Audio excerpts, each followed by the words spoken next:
All right, so today we're jumping into a really fascinating Sunday school lesson to pull out some core ideas. We're going to try to understand why Jesus used these mysterious stories, what this idea of the kingdom of God is all about, and how the Christian church is actually structured. Let's just dive right in. So here's the game plan. We're going to start with this curious question about parables, and that's going to lead us straight into this concept of an ever-growing kingdom. From there, we'll see exactly where the church fits in, what tools it's given for unity, and what the ultimate goal of the whole thing is, becoming mature. Okay, let's kick things off with a big question that our source material starts with. I mean, it's a fair question, right? Why not just be direct? Why wrap up all these profound teachings in stories that you kind of have to decode? Well, the source material tells us there's a really good reason for it, and it goes way beyond just being a good storyteller. And boom, here's the answer our source gives us. The parables aren't just little moral tales. They're actually windows. They're meant to give us a glimpse into this huge, complex idea, the mystery of the kingdom of God. So, what that tells us is, if you want to get the parables, you first have to get the kingdom. So that begs the question, what is this kingdom of God? Let's take a look at how a couple of parables from the Gospel of Mark help us wrap our heads around this powerful concept. First things first, let's get a working definition. When the text talks about the kingdom of God, it's really talking about God's influence, His power, His authority at work in the world. So think of it less like a physical place with borders and more like a powerful spreading presence. Okay, so the first story we're going to look at is about a seed. But what's weird about it is that it grows all on its own, completely mysteriously, with basically zero help from the farmer who planted it. So check out this process. A guy throws some seed on the ground. Then he just goes about his life. He sleeps, he gets up, day in, day out. And all the while, that seed just starts growing, totally by itself. And the craziest part? The farmer has no idea how it's happening. It's a huge lesson in trusting a process you can't see or control. And then, the source gives us the metaphor. The seed is the teaching, and the ground is the human heart. It's this beautiful picture of how change really happens.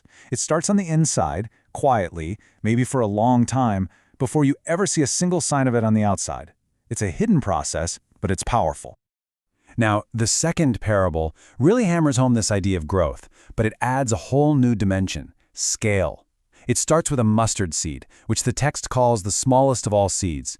But from that tiny, almost insignificant beginning, it explodes into the largest plant in the garden, so big that birds can come and make nests in its branches. And that's the takeaway. The kingdom of God is shown to be this unstoppable, inevitable force. It might start super small, almost invisible, like one idea planted in one person's heart, but it has this built-in potential to become something absolutely immense. Okay, so if the kingdom is this huge, expanding concept of God's influence in the world, where does something as concrete and organized as the church fit into all of this? Now, our source makes a distinction here that is absolutely crucial. The church is not the kingdom. The church is a tool. It's a vehicle. It's a specific instrument that is designed to do a job within that much bigger reality of the kingdom. So, if it's a tool, how is it designed? What's its operating system? Well, according to the book of Ephesians, the entire foundation of the church is built on one single powerful idea: unity, or as the text puts it, oneness. And to make sure we don't miss the point, the text just hammers it home, repeating the word one 7 times, a number that often symbolizes completion or perfection. You have one body, one spirit, one hope, one Lord, one faith, one baptism, one God. It's describing this radical, all-encompassing unity that's supposed to be at the very core of what the church is. Okay, so the church is a tool, and it's built on this foundation of unity. But how is it actually equipped to do its job and, stay unified? Let's take a look. The source tells us the church is equipped through specific gifts that are given to people. And what's so fascinating here is that these aren't framed as corporate job titles. They're functions.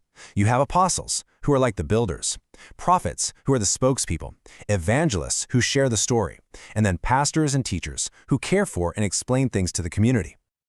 And here's where it gets really cool. We see the whole purpose of these gifts. They're not for the personal benefits of the people who have them. It's a chain reaction. Gifts are given to some people so they can equip everyone else to do the work, which in turn builds up the entire community. It's a model of shared responsibility where everybody gets to play a part. So this brings us to the finish line. What's the point of all this? What is this unified, self-building community actually supposed to become? Well, the end game is maturity, and the source has a really specific definition for that.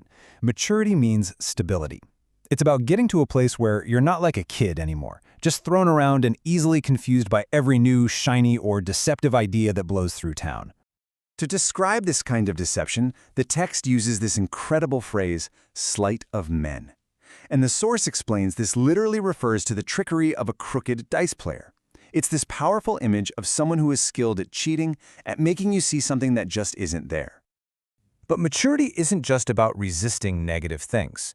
The positive vision here is a community that is actively growing because its members are speaking the truth in love. The idea is that it's through this kind of honest, open, but compassionate conversation that everybody grows up together. And this all leads to the final, powerful metaphor. The result of all this is a body that is perfectly integrated, like a healthy organism. Every single part has its own job to do, and when each part does its job correctly, the entire body builds itself up. And the fuel for that engine of growth? It's love. This vision is it's a really powerful one. A community that is so interconnected that it literally builds and heals itself from the inside out. It really leaves us with a final question to chew on. What could a model like that teach us about our own communities, our companies, and maybe even our society as a whole today?